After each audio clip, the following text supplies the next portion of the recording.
We're going to actually finish the 13th chapter of Oversea Under Stone.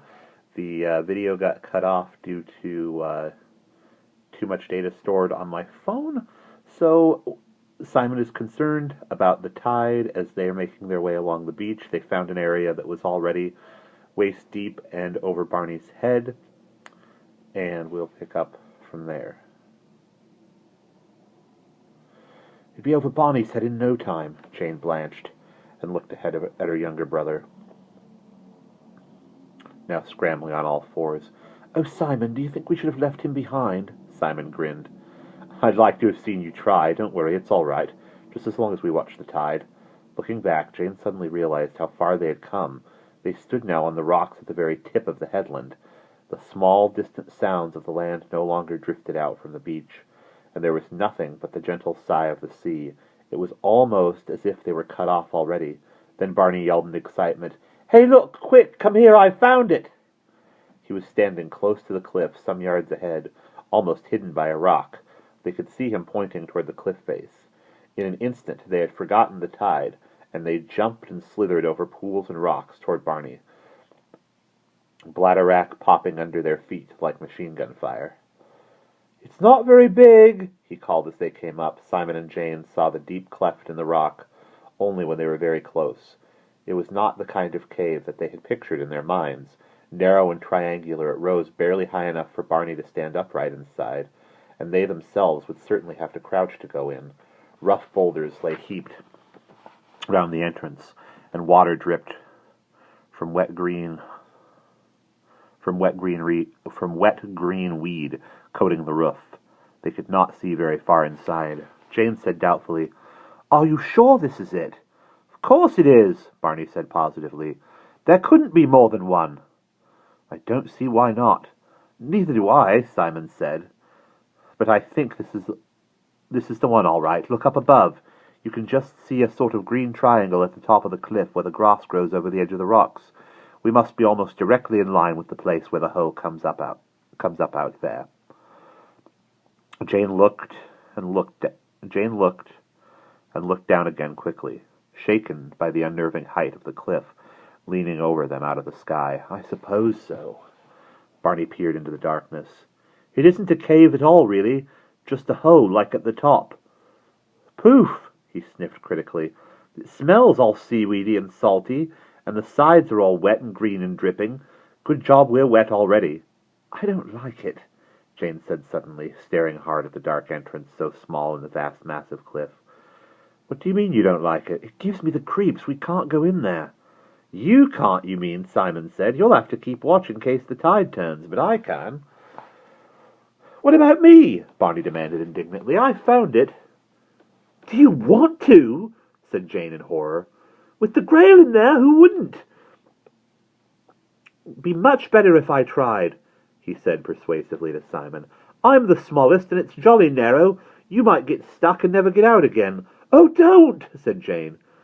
If you go in, I'm going in after you, Simon said. Okay, Barney said cheerfully.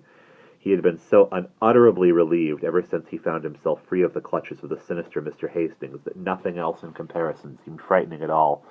I wish we'd brought a flashlight, though. He gazed speculatively into the cave. Within a few feet of the entrance, it was black and impenetrable. I wish we'd brought a rope, Jane said unhappily. Then if you did get stuck, I could pull you out. Simon put his hands in his pockets, looking up at the sky, and began to whistle nonchalantly. They stared at him. Well? What's the matter with you? Good job someone in the family's got brains, Simon said. Who, you? I don't know what you'd do without me. Oh, come on, Jane said impatiently. You haven't got a rope or a flashlight, so don't pretend you have. I jolly nearly have, Simon delved into the pockets of his shorts. You know when we went through our pockets up there this morning to see if we had some string, and we only had that cotton of yours? Well, I thought we ought to be a bit better equipped just in case. So when we were back at the house, I pinched some of Father's fishing line. He didn't take it all with him. His hand emerged from his pocket, clutching a tight-wound wad of thin brown line. That's as tough as any rope.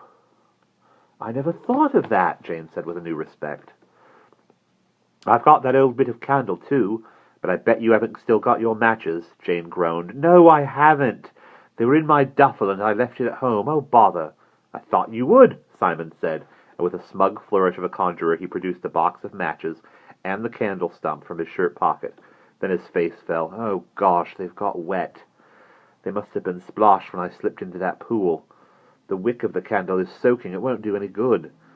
Still, the matches are all right. They'll do fine, Barney said encouragingly. That's smashing. Come on. Simon took the telescope case from where he'd tucked it under his arm and handed it to Jane. You'd better take charge of the manuscript, Janie. If I dropped it in there, we'd never find it again. He looked out again at the sea. The rocks where they stood were even more like a causeway here, stretching out almost flat from the base of the cliff into the water. Only one hump of gray rock stood alone near the entrance of the cave. The water still lapped gently at the edge, 6 or 7 yards away, no nearer and no further than it had been when they first left the beach. Simon wondered nervously how much time was left before the tide would turn. I reckon we've got about half an hour, he said slowly. After that we shall have to get away quickly before the tide catches us. Come here, Barney, and hold still. He found the loose end of a roll of fishing line and tied it securely round Barney's waist. If you're going to go first, I can hold onto the line behind you. Do you think he ought to? Jane said. Barney turned round and glared at her. Well, I'm not awfully keen on the idea, said Simon, but he's right about its being narrow, and he may be the only one who can get properly inside. It's all right. I won't lose him. Here, he handed Jane the roll of line. Don't let it go slack. And don't keep it too tight, said Barney, making for the entrance, or you'll cut my middle in half. Jane looked at her watch. It's nearly 5 o'clock. When you've been in there 10 minutes, I'll pull on the line twice to tell you. 10 minutes, Barney said in scorn. We may have to go in for miles. You might suffocate, said poor Jane. That's a good idea, Simon said quickly, glancing at her face. You pulled twice, and if I pull back twice, it means we're all right, but we're staying in there. If I pull 3 times, it means we're coming out.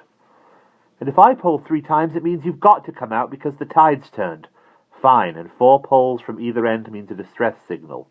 Not, Simon added hastily, that there's going to be any need for it. All right, Jane said. Oh dear, don't be long. Well, we shall have to go slowly, but don't get in a flap. Nothing's going to go wrong. Simon patted her on the back and followed Barney, straining eagerly at the line round his waist like a dog on a leash, waved one hand briefly, and disappeared into the mouth of the cave. And that is the end of Chapter 13.